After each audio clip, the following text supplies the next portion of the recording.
నటిమణి వహీదా రెహమాన్‌కు దాదా Phalke award ప్రకటించడం హర్షించాల్సిన విషయం. September 26 Dev Anand శత జయంతి రోజున ఈ ప్రకటన వెలువడడం విశేషం. ఇప్పుడు ఆవిడకు 85 ఏళ్లు. తెలుగు సినిమాల ద్వారా చిత్రరంగ ప్రవేశం చేసిన అతి త్వరలోనే హిందీ సినిమాల్లోకి వెళ్లిపోయి జాతీయ స్థాయి నటిమణి అయిపోయారు. ఆణిముత్యాలు అనదగిన అనేక హిందీ సినిమాల్లో ఆమె కథానాయిక. అవి అంత బాగా తయారు కావడానికి, కమర్షియల్‌గా హిట్ కావడానికి ఆమె వంతు కాంట్రిబ్యూషన్ కూడా ఉంది.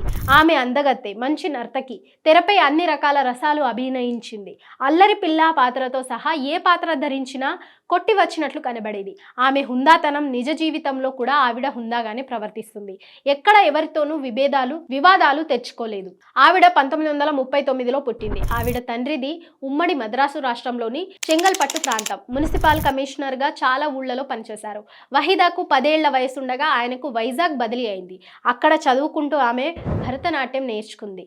అంతకుముందే మద్రాసులో తర్పిదైంది. అప్పుడప్పుడు నాట్య ప్రదర్శనలు ఇచ్చేది. ఆమెకు 13 ఏళ్లుండగా తండ్రి పోయాడు. పైన 3 అక్కలున్నారు. కుటుంబ ఆర్థిక పరిస్థితి బాగుండకపోవడంతో ఎంజీఆర్ ఆలీబాబాவும் తిరుడార్గళం సినిమాలో నాట్యానికి ఒప్పుకుంది. రోజులు మారాయిలో ఏరువాక సాగారో రన్నో చిన్నన్న పాటకు నృత్యం చేసే అవకాశం వచ్చింది. ఆ సినిమా విడుదల కాకుండానే ఎన్టీఆర్ తను తీస్తున్న జయసింహలో సెకండ్ హీరోయిన్ గా పాత్ర ఇచ్చారు.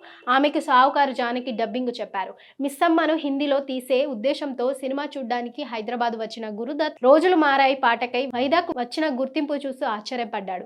వెంటనే బొంబాయి పిలిపించి తన అసిస్టెంట్ రాజా కోస్లా దర్శకత్వంలో తాను నిర్మిస్తున్న సిఐడి సినిమాలో హీరో దేవ్ ఆనంద్ పక్కన చివర్లో మంచిగా మారే వ్యాంప్ వంటి పెద్ద పాత్ర ఇచ్చాడు. వహీదా వెనకాడలేదు. ఆ ధైర్యమే కెరియర్ మొత్తంలో ఆమె కనబరిచింది. అప్పట్లో హీరోయిన్లందరూ అయితే అందాల బొమ్మలుగా లేకపోతే శోకమూర్తులుగా నటించేవారు. కానీ వహీదా భిన్నమైన పాత్రలు వేసింది. తెలుగులో రెండో సినిమాకే హీరోయిన్ అయిపోయిన తీరుగా హిందీలో కూడా గురుదత్ దర్శక నిర్మాత హీరోగా తీసిన ప్యాసాలో హీరోయిన్ అయిపోయింది. దానిలో ఆమెది హీరో అంటే ఆరాధన పెంచుకున్న వేశ్య పాత్ర. సిఐడి లాగానే ప్యాస కూడా సూపర్ హిట్. దానికి తోడు ప్యాస క్లాసిక్ గా నిలిచింది. వహీదా అభినయానికి అందరూ వా వా అన్నారు. గురుదత్ దేవ్ ఇద్దరు వహీదా నటనకు ఫిదా అయిపోయారు. 1958లో ఆమెవి 2 చిత్రాలు విడుదలై 12 o'clockలో హీరో గురుదత్, హీరో దేవ్ సోల్వాసాల్లో మర్నాటి పెళ్లి చూపులకై పెళ్లి కొడుకు వస్తుండగా ముందు రోజు రాత్రి ప్రియుడితో చెక్కేసే పాత్ర వేసింది. 1959లో వచ్చిన కాగజ్ కే ఫుల్లో వివాహితుడైన దర్శకుడితో ప్రేమలో పడిన సినిమా తార పాత్ర. 1960లో వచ్చిన కాలా బజార్లో ఒకతన్ని ప్రేమించి అతను విదేశాలకు వెళ్ళినప్పుడు హీరోపై అభిమానాన్ని పెంచుకునే పాత్ర. 1962లో సత్యజిత్ రాయ్ దర్శకత్వంలో చేసిన బెంగాలీ సినిమా అభిజాన్లో ఆమెది ఒక వితంతువు పాత్ర. ఒక టాక్సీ డ్రైవర్తో శారీరక సంబంధం పెట్టుకుంది. 1963లో వచ్చిన ముజే జీనేదోలో ఆమెది పెళ్లిళ్లలో డాన్స్ చేసే నర్తకి పాత్ర. ఒక బందిపోటు ఆమెను ఎత్తుకుపోయి పెళ్లి చేసుకుంటాడు. 1965 నాటి గైడ్లో ఆమె పాత్ర ఆర్కియాలజిస్టు అయిన భర్తను అసహించుకొని ఒక గైడ్తో ప్రేమలో పడి అతని కోసం భర్తను విడిచిపెట్టే పాత్ర. 1966 నాటి తిస్రీ కసంలో ఆమెది గ్రామాన తిరిగే నౌటంకిలో డాన్సులు చేసే పాత్ర. ఆమె కన్య అనుకొని పొరబడి ప్రేమించిన అమాయకపు బండివాడిని ఇష్టపడి కూడా అతన్ని వసించడం ఇష్టం లేక అతని పెళ్లి ప్రతిపాదనను తిరస్కరిస్తుంది. 1969 నాటి కామోషిలో ఆమె ఒక పిచ్చాసుపత్రిలో నర్సు. ప్రేమ విఫలం కావడంతో మతి పోగొట్టుకున్న పేషెంట్కు చికిత్సలో భాగంగా ప్రేమ నటిస్తుంది. ఆ క్రమంలో అతనితో ప్రేమలో పడుతుంది. కానీ చిత్తస్తత్వత చేరుకోగానే అతను ఈమెను మర్చిపోయి వెళ్ళిపోతాడు. మరొక విఫల ప్రేమికుడితో కూడా ఇదే ప్రయోగం చేయమంటాడు డాక్టరు. అతను ఈమెతో నిజంగానే ప్రేమలో పడతాడు. కానీ ఈమె మొదటివాణ్ణి మరవలేక ఇతన్ని కాదనలేక ఆ ఘర్షణలో స్వయంగా మతిభ్రాష్టురాలవుతుంది. ఈనాటి హీరోయిన్లు కూడా వేయడానికి తటపటాయించే పాత్రలు వహీదా 60 ఏళ్ల క్రితమే వేసిందని మనకు అర్థమవుతుంది. ఇలాంటి ఆఫ్ బీట్ పాత్రలు వేయడానికి జయబాదురి, షబానా అజ్మీ, స్మితా పాటిల్ వంటి నాన్ గ్లామరస్ నటిమణులే సిద్ధపడతారు. కానీ వహీదా గ్లామరస్ కమర్షియల్ తారమణి. అయినా ఇలాంటి సాహసాలు చేసింది. చౌదహవికా చాంద్లో హీరోయిన్ గా ఎంతో గ్లామర్ కనబరిచి సినిమా సూపర్ హిట్ కావడానికి దోహదపడిన ఆమె గురుదత్ తర్వాతి చిత్రం సాహెబ్ బీబీ ఔర్ గులాం లో సెకండ్ హీరోయిన్ పాత్ర వేయడానికి ఏమాత్రం జంకలేదు. ఆ సినిమాలో ఫోకస్ అంతా మీనా కుమారి మీదే. కానీ ఆమెది విషాద పాత్ర. దాన్ని కాంపెన్సేట్ చేయడానికి చిలిపి పిల్ల పాత్రను వహీదాకు ఇచ్చారు. నీల్ కమల్ లో వేసే నాటికి ఆమెకు 30 ఏళ్లు. ఎంత గ్లామరస్ గా కనబడుతుందో చెప్పనలవి కాదు. వివిధ నృత్య రీతుల్లో ఆమె నైపుణ్యం తెలియాలంటే గైడ్ తిస్రీ కసం చూసి తీరాలి. ఏ సినిమాలోనైనా సరే ఆమె పాత్ర వేసిందంటే అభినయానికి చాలా స్కోప్ ఉంటుంది. జస్ట్ గ్లామర్ డల్ పాత్రలు వేయలేదు. విషాదం ఒలికించినప్పుడు కూడా గాంభీర్యం కనబడేది. దీనురాలిగా తోచేదే కాదు. గురుదత్ దేవ్, ఆనంద్, దిలీప్ కుమార్, రాజ్ కపూర్, రాజ్ కుమార్, సునీల్ దత్, సౌమిత్ర చటర్జీ, రాజేష్ ఖన్నా వంటి దిగ్గజాల సరసన కూడా తన స్థానాన్ని నిలబెట్టుకుంది. 35 ఏళ్లు దాటాక హీరోయిన్ పాత్రలు రావడం మానేశాక ఆమె ఫాగున్ సినిమాలో జయబాదురి తల్లిగా ఒక క్లిష్టమైన పాత్ర ధరించింది. పంజాబీ ఉర్దూ రచయిత రాజేందర్ సింగ్ బేది రచించి దర్శకత్వం వహించిన ఆ సినిమా ఒక సైకాలజికల్ డ్రామా లాంటిది. డబ్బున్న కుటుంబానికి చెందిన వహీదా తల్లిదండ్రుల ఇష్టానికి వ్యతిరేకంగా పేద రచయిత అయిన ధర్మేంద్రను పెళ్లాడుతుంది. హోలీ రోజున అతను సరదాగా రంగు చల్లితే నా సిల్క్ చీర పాడైపోయింది చూడు, ఇలాంటిది నువ్వు కొనివ్వగలవా అంటుంది కోపాన్ని నటిస్తూ పక్కన ఉన్న తల్లిదండ్రులకు తృప్తి కలిగించాలని. కానీ ధర్మేంద్ర తీవ్రంగా హట్ అవుతాడు. అప్పటికప్పుడు ఇల్లు విడిచి వెళ్ళిపోతాడు. దాంతో వహీదా కూతురు జయబాదురిని ఒంటరిగా పెంచి డాక్టర్కు ఇచ్చి పెళ్లి చేస్తుంది. కూతురు కూడా తనలాగే మూర్ఖంగా ప్రవర్తించి భర్త మనసు కష్టపెట్టి దూరం చేసుకోడదనే ఆతృతతో వాళ్ల చిలిపి కజ్జాలలో కూడా కలగజేసుకొని హితవు చెప్తూ న్యూసెన్స్ గా తయారవుతుంది. కూతురు అలిగినప్పుడు అల్లుణ్ణి ఎక్కువగా ప్యాంపర్ చేసి అపోహాలకు చోటిస్తుంది. కూతురు అల్లుడు ఆమెకు పంపించి వేస్తే తప్ప సంసారం సాగదని అనుకుంటాడు. వహీదా తన ఒంటరితనమే ఈ చికాకులకు కారణమని బాధపడుతూ భర్తను వెతకడానికి నిశ్చయించుకుంటుంది. సరిగ్గా అదే సమయానికి భర్త సిల్కు చీర పట్టుకొని తిరిగి వస్తాడు. వహీదా కన్నీరు మున్నీరై అక్కున చేర్చుకుంటుంది. తల్లి కూతుళ్ల మధ్య ఈ మానసిక ఘర్షణకు బేది ఎంత బాగా రాశారో వహీదా, జయ ఇద్దరు పోటీపడి అభినయించారు. ఆ తర్వాత వహీద వేసిన పాత్రలు ఉన్నాయి, కానీ అవి సహాయ పాత్రలే.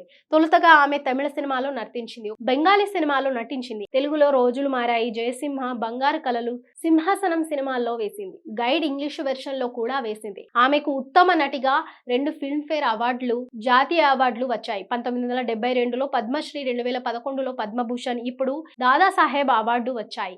ఓసారి మద్రాసు ఎయిర్పోర్ట్ లో అన్నపూర్ణ నిర్మాత దుక్కిపాటి మధుసూదన్ రావు గారికి వహీద ఎదురైంది. ఆమె 1951లో తెనాలిలో డాన్స్ ప్రోగ్రాం ఇచ్చిన రోజుల నుండి ఈయనకు తెలుసు. పెళ్లి చేసుకోబోతున్నానండి అందామె.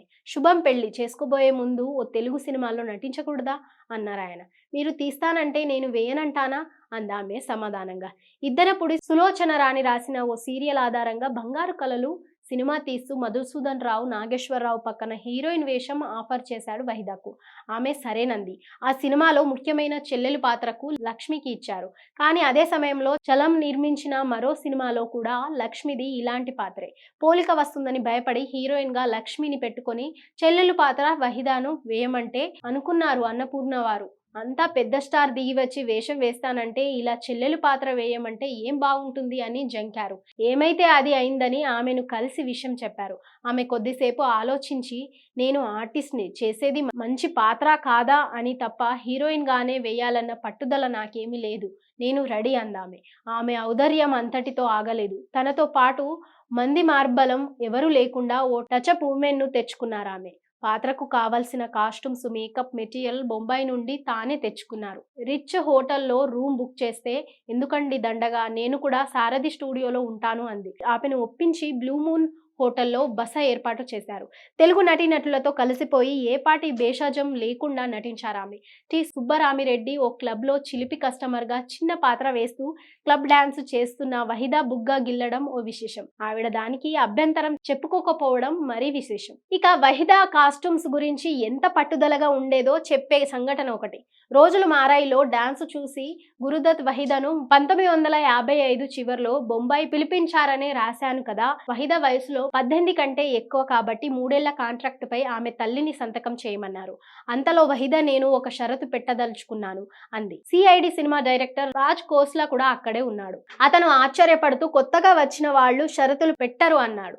ఏదైనా కాస్ట్యూమ్స్ ఇష్టం లేకపోతే నేను వేసుకోను, అది ఒప్పందంలో రాయండి అంది వహీదా. గురుదత్, నేను అలాంటి సినిమాలు తీయను, నా సినిమాలేవైనా చూశావా అని అడిగాడు. లేదు అంది వహీదా. అయితే ఊళ్ళో మిస్టర్ అండ్ మిస్సెస్ 55 ఆడుతుంది. ఇవిగో టిక్కెట్లు వెళ్ళి చూసిరండి అన్నాడు. మర్నాడు ఆఫీస్కు వచ్చి వహిద కాస్ట్యూమ్స్లో అభ్యంతరం పెట్టదగినది ఏది లేదు.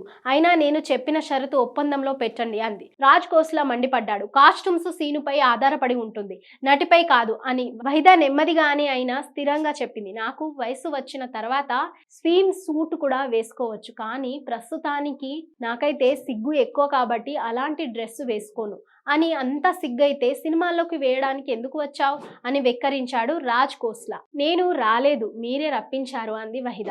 గురుదత్ ఈ సంభాషణ అంతా వింటూ కూర్చున్నాడు. ఏమీ పలకలేదు. కానీ వహిద వెళ్ళిపోయాక అగ్రిమెంట్ మార్పించి మర్నాడు వహిదను రప్పించి సంతకం పెట్టించాడు. కాస్ట్యూమ్స్ గురించిన గొడవ వహిద రాజ్ కోస్లాల మధ్య మళ్ళీ వచ్చింది.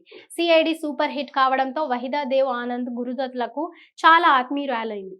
రాజ్ కోస్లా దర్శకత్వంలో దేవ్, వహిదలకు హీరోయిన్లుగా తయారైన సోల్వా సాల్ సినిమాలో ఒక బ్లౌజ్ వేసుకోవడానికి వహిద అభ్యంతరం పెట్టింది. రాజ్ కోస్లాకు కోపం వచ్చి షూటింగ్ ఆపేశాడు. మర్నాడు వేరే బ్లౌజ్తో వహిద నటించింది. కానీ ఆమె మనసులో అతనిపై కోపం పోలేదు. గైడ్ సినిమాను రాజ్ కోస్లా దర్శకత్వంలో తీయడానికి దేవ్ ఆనంద్ నిశ్చయించుకొని హీరోయిన్గా చేయమని వహిదను అడిగితే, అతని డైరెక్షన్లో చేయను, మా ఇద్దరిలో ఎవరో ఒకరిని ఎంచుకోండి అందట. ఈ విషయం నస్రీన్ మునిమ్ కబీర్ రాసిన కన్వర్జేషన్ విత్ వహిదా రెహమాన్ పుస్తకంలో లేదు. అప్పట్లో పత్రికల్లో వచ్చిన వార్త ఆధారంగా రాశాను. పుస్తకంలో ఈవిడ చెప్పినది ఏమిటంటే, నేను అతని పేరుకు అభ్యంతరం చెప్పగానే దేవ్ ఆనంద్ అప్పటికి ఇప్పటికీ రాజ్ చాలా మారాడులే అని నచ్చజెప్పాడు. కానీ ఎందుకో ఆయనే రాజ్ను మార్చేశాడు అని. ఆ కథలో హీరోయిన్ నృత్య కళాకారునే. వహిదా తప్ప వేరే వాళ్ళు ఆ పాత్రకు సరిపోరని అనుకున్న దేవ్ వహిదాను ఎంచుకొని రాజ్ను తప్పించి అంతిమంగా తన తమ్ముడు విజయ్ ఆనంద్కు దర్శకత్వం అప్పగించాడు. గైడ్ కళాత్మక చిత్రంగా ఆల్ టైమ్ హిట్గా మిగిలింది.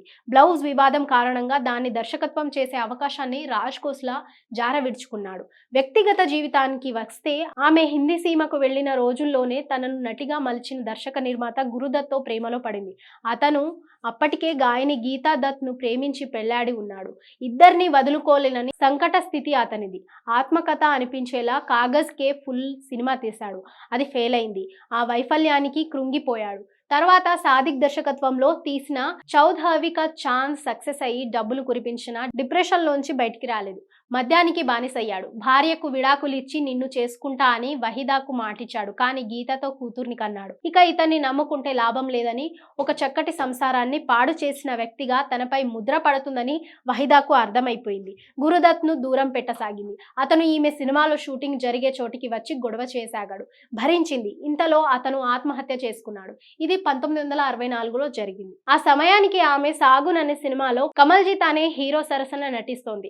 సన్ ఆఫ్ ఇండియాలో తప్ప అతనికి వేరే ఏ సినిమాలోనూ గుర్తింపు రాలేదు. అయినా వహిద అతనంటే ఇష్టపడింది. మరో 10 ఏళ్లకు తన 36వ ఏట అతన్ని పెళ్లాడి బెంగళూరులో సిద్ధపడింది. వాళ్లకు ఒక కొడుకు, కూతురు కలిగారు. 2000 సంవత్సరంలో భర్త చనిపోవడంతో ఆమె ముంబైకి తిరిగి వచ్చేసి అక్కడే ఉంటోంది. తన వ్యక్తిగత జీవితం గురించి చెప్పుకోవడానికి ఆమె ఎప్పుడు ఇష్టపడదు. చాలా డిగ్నిఫైడ్గా ఉంటుంది. సామాజిక సేవా కార్యక్రమాలు సహాయం చేస్తూ ఉంటుంది.